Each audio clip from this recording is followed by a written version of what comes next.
शहरको जाम, धुलो, धुवाँ यो सब झेल्दै हरेक दिन यात्रा गर्नेलाई थाहा हुन्छ एउटा राम्रो साथी मतलब एउटा राम्रो स्कुटर कति जरुरी छ भनेर। आज हामी त्यस्तै एउटा स्कुटरको कुरा गर्दैछौँ जसले यो खोजीलाई सायद अन्त्य गर्न सक्छ। त्यो हो यामाहा रे GR 125 FI हाइब्रिड। ल अब सुरु गरौँ है त। एकछिन सोचौँ त, शहरमा चलाउनको लागि सबैभन्दा पर्फेक्ट स्कुटर कस्तो हुनु पर्ला?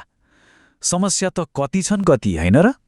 घण्टौँको जाम, ठाडो ठाडो उकालो अनि फेरि त्यो पेट्रोलको बढ्दो भाउ, सधैँको तनाव।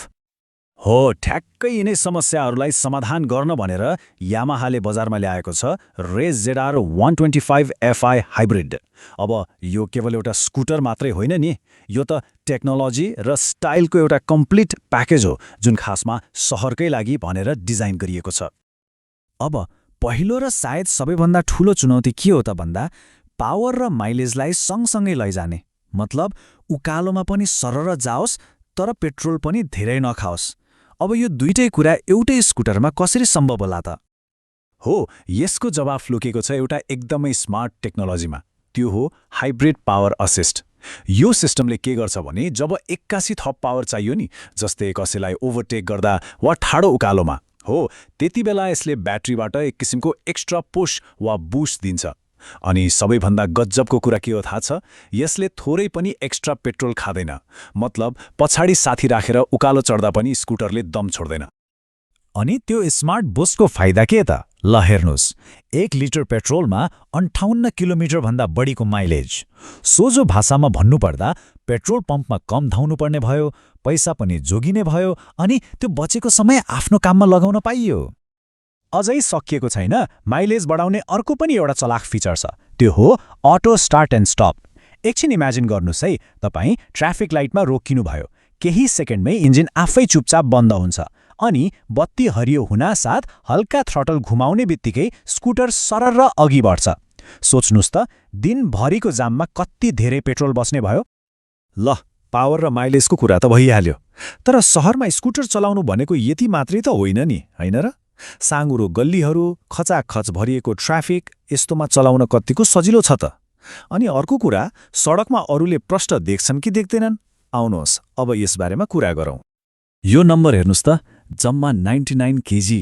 हो, यो स्कुटर बजारमा पाइने मध्येकै सबैभन्दा हल्का स्कुटरहरूमा पर्छ। अब हल्का हुनुको फाइदा के त? फाइदा यो हो कि चाहे जस्तो सुकै जाममा फसियोस् वा साँगुरो गल्लीमा घुमाउनु परोस्, यसलाई कन्ट्रोल गर्न एकदमै सजिलो हुन्छ। पार्किङ गर्दा पनि खासै बल लगाउनै पर्दैन।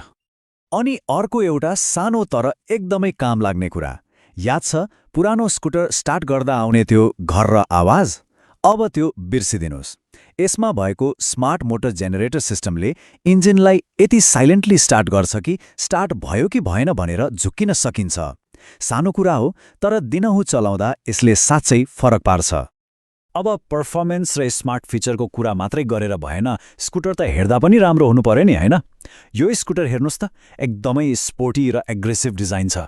सडकमा सबैको आँखा पर्छ। तर यहाँ स्टाइल मात्रै छैन, सेफ्टी पनि छ।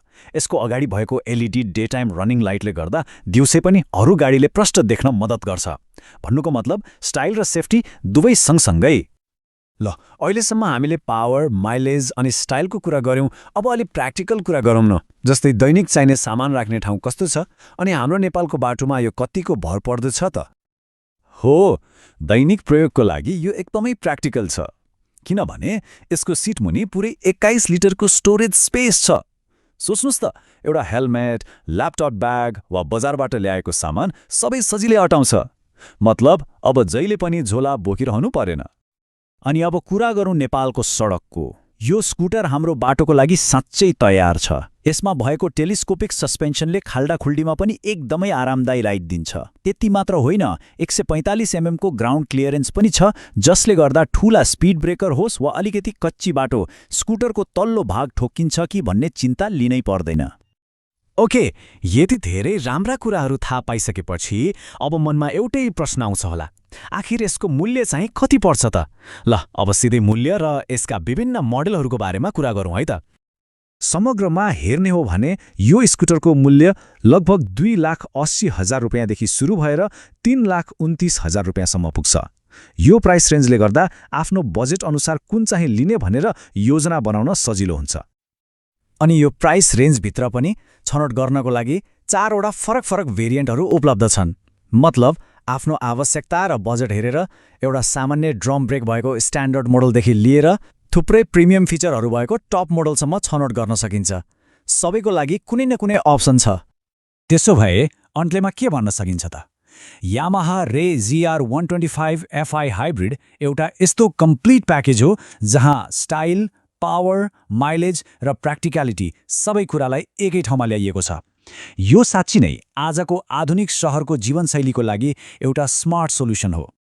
र जाँदै एउटा प्रश्न चाहिँ सोच्नको लागि छोडेर जान्छु।